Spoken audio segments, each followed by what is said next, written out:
अमीर डैडी इस बात पर जोर देते थे कि मैं जहाज यूरोप ले जाने के बजाय प्रशांत महासागर तक ही सीमित रहूं, क्योंकि वो जानते थे कि भविष्य के उभरने वाले देश यूरोप में नहीं, एशिया में हैं।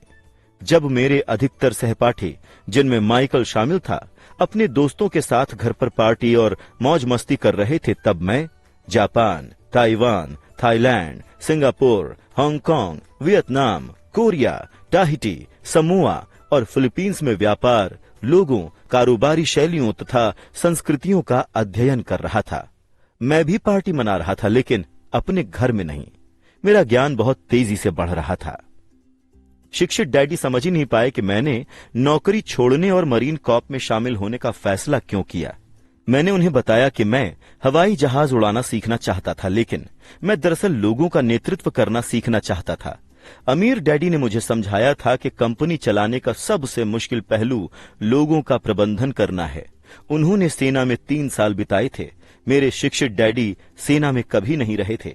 अमीर डैडी ने मुझे बताया कि खतरनाक स्थितियों में लोगों का नेतृत्व करना सीखना बहुत महत्वपूर्ण है। तुम्हें जो अगली चीज सीखनी चाहिए वो है नेतृत्व, उन्होंने कहा था। अगर तुम अच्छे लीडर नहीं हो तो तुम्हारे साथी तुम्हारी पीठ में गोली मार देंगे, जैसा कारोबार में किया जाता है। सन 1973 में वियतनाम से लौटने पर मैंने मरीन कॉर्प से इस्तीफा दे दिया। हालांकि मुझे विमान उड़ाने से प्रेम था, मैंने जेरोक्स कॉरपोरेशन में नौकरी कर ली। मैं वहां एक कारण से गया था, और वो कारण तनख्वाह या सुख सुविधाएं नहीं था। मैं काफी संकोची था और बेचने का विचार मुझे संसार का सबसे डरावना विषय लगता था। अमेरिका में जेरोक्स का बिक्री प्रशिक्षण कार्यक्रम बेहतरीन माना जाता है। अमीर डैडी को मुझ पर गर्व था। मेरे शिक्षित डैडी शर्मिंदा थे। बुद्धिजीवी होने के नाते वो सोचते थे कि सेल्स पीपल का काम काफी निचले स्तर का होता है। मैंने 4 साल तक जेरोक्स में काम किया, जब तक कि मैं दरवाजे खटखटाने और अस्वीकृत होने के डर से नहीं उबर गया। जब मैं बिक्री में शीर्षस्थ 5 सेल्स पीपल में लगातार आने लगा, तो मैंने वहां से भी इस्तीफा दे दिया और आगे बढ़ गया। एक बार फिर मैंने एक उत्कृष्ट कंपनी में बेहतरीन करियर की संभावना को छोड़ दिया था। सन 1977 में मैंने अपनी पहली कंपनी स्थापित की। अमीर डैडी ने माइक और मुझे कंपनियां चलाने के लिए तैयार किया था, इसलिए अब मुझे उन्हें स्थापित करना ही सीखना था। मेरा पहला प्रोडक्ट था नायलॉन एंड वेलक्रो वॉलेट। यह सुदूर पूर्व में निर्मित होता था और न्यूयॉर्क के एक वेयर हाउस तक पहुंचता था। यह वेयर हाउस मेरे पुराने स्कूल के करीब था। मेरी औपचारिक शिक्षा पूरी हो गई थी और अब मेरे पंखों के इम्तिहान का समय था। अगर मैं असफल हो जाता तो दिवालिया हो जाता। अमीर डैडी सोचते थे कि 30 साल से पहले ही दिवालिया होना सबसे अच्छा रहता है। उनकी सलाह थी, तब आपके पास संभलने का समय रहता है। मेरे 30वें जन्मदिन की शाम को मेरे माल की पहली खेप कोरिया से न्यूयॉर्क के लिए रवाना हुई। मैं आज भी अंतर्राष्ट्रीय स्तर पर कारोबार करता हूं, और जैसा मेरे अमीर डैडी प्रोत्साहित करते थे, मैं विकासशील देशों पर ध्यान केंद्रित करता हूं। आज मेरी निवेश कंपनी दक्षिण अमेरिकी देशों और एशियाई देशों के साथ साथ नॉर्वे और रूस में भी निवेश करती है। एक पुरानी कहावत है, नौकरी बस दिवालियेपन से कुछ ऊपर का नाम है। दुर्भाग्य से ये बात लाखों करोड़ों के बारे में सही है। चूंकि स्कूल वित्तीय बुद्धि को बुद्धि का हिस्सा नहीं मानता है, इसीलिए ज्यादातर कर्मचारी अपने साधनों के भीतर रहते हैं। वो काम करते हैं और अपने बिल चुकाते हैं।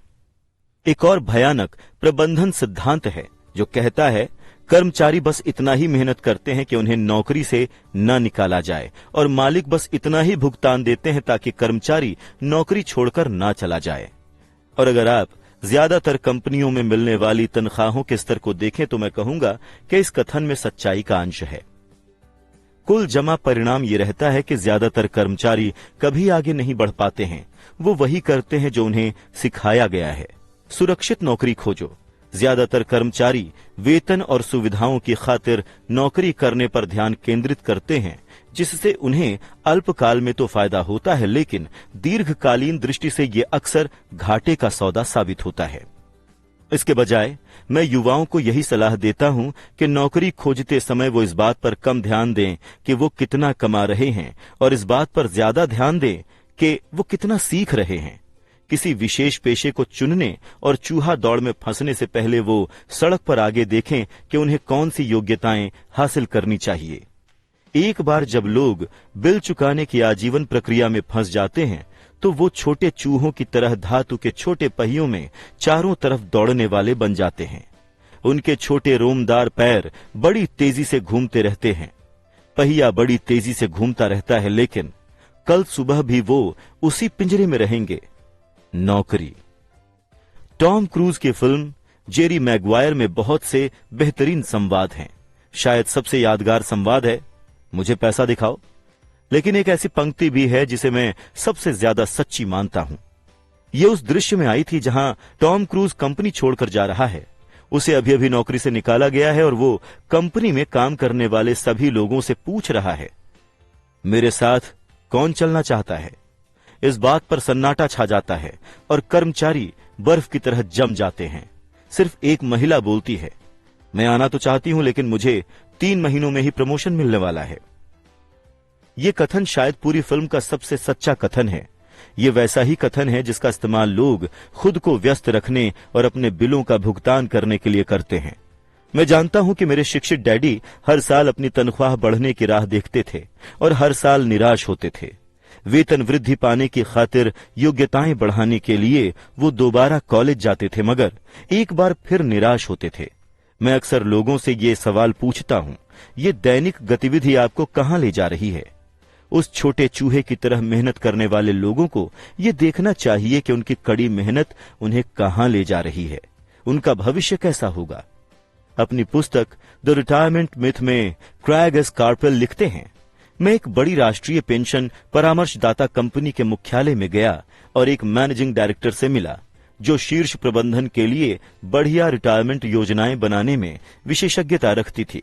जब मैंने उससे पूछा कि छोटे कर्मचारियों को पेंशन से कितनी आमदनी की उम्मीद करनी चाहिए, तो उसने आत्मविश्वास भरी मुस्कान के साथ कहा, सिल्वर बुलेट। मैंने पूछा, ये सिल्वर बुलेट क्या है?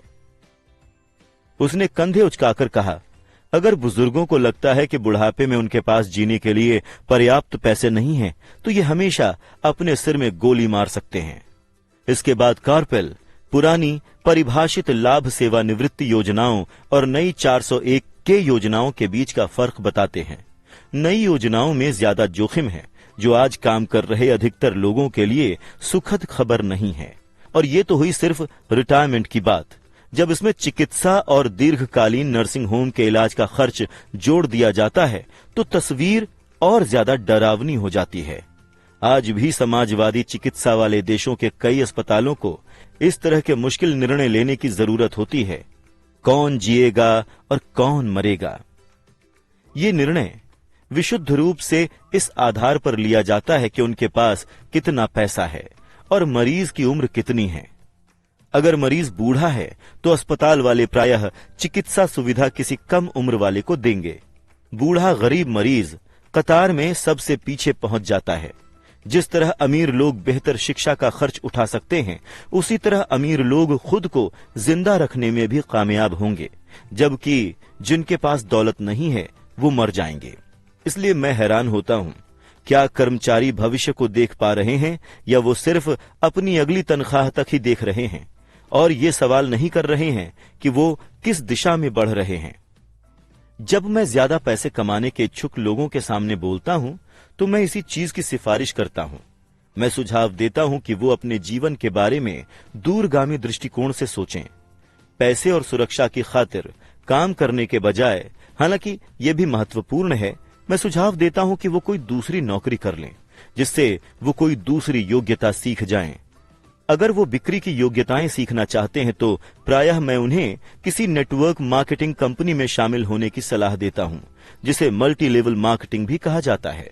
इनमें से कुछ कंपनियों के प्रशिक्षण कार्यक्रम उत्कृष्ट हैं।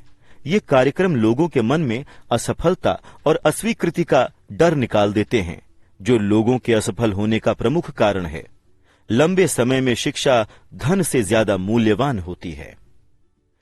जब मैं ये सुझाव देता हूं तो अक्सर प्रतिक्रिया में मुझे ये सुनाई देता है, ओह, इसमें तो बहुत झंझट है, या मैं सिर्फ वही काम करना चाहता हूं जिसमें मेरी रुचि है। अगर वो कहते हैं इसमें तो बहुत झंझट है, तो मैं पूछता हूं तो क्या आप जिंदगी भर अपनी आधी कमाई सरकार को देते रहेंगे? अगर वो कहते हैं मैं सिर्फ वही काम करना चाहता हूं जिसमें मेरी रुचि है, मैं कहता हूं जिम जाने में मेरी कोई रुचि नहीं है, लेकिन मैं वहां इसलिए जाता हूं क्योंकि मैं ज्यादा अच्छा महसूस करना चाहता हूं और ज्यादा लंबा जीना चाहता हूं। दुर्भाग्य से इस पुरानी कहावत में कुछ सच्चाई है। आप किसी पुराने कुत्ते को नई चालें नहीं सिखा सकते। जब तक कोई व्यक्ति बदलने का आदी न हो, उसे बदलना मुश्किल होता है। जो लोग कोई नई चीज सीखने के विचार से प्रेरित हो सकते हैं और दुराहे पर खड़े हैं, उनके लिए मैं प्रोत्साहन के ये शब्द कहता हूं, जीवन भी काफी कुछ जिम जाने जैसा ही होता है। सबसे दर्द भरा हिस्सा वहां जाने का निर्णय लेना है। एक बार जब आप ये निर्णय ले लेते हैं तो बाकी सब आसान हो जाता है। ऐसे कई दिन रहते हैं जब मैं जिम जाने के नाम से कांप जाता हूं, लेकिन एक बार जब मैं वहां पहुंच जाता हूं और व्यायाम शुरू कर देता हूं तो फिर इसमें मजा आने लगता है। व्यायाम के बाद वहां से निकलते वक्त मुझे हमेशा खुशी होती है कि मैंने वहां आने का निर्णय लिया। अगर आप कोई नई चीज सीखने की मेहनत नहीं करना चाहते हैं और इसके बजाय अपने क्षेत्र में ज्यादा विशेषज्ञता हासिल करने पर जोर देते हैं, तो ये सुनिश्चित करें कि आप जिस कंपनी में काम करते हैं वहां यूनियन हो। लेबर यूनियन विशेषज्ञों की रक्षा के लिए ही बनी है।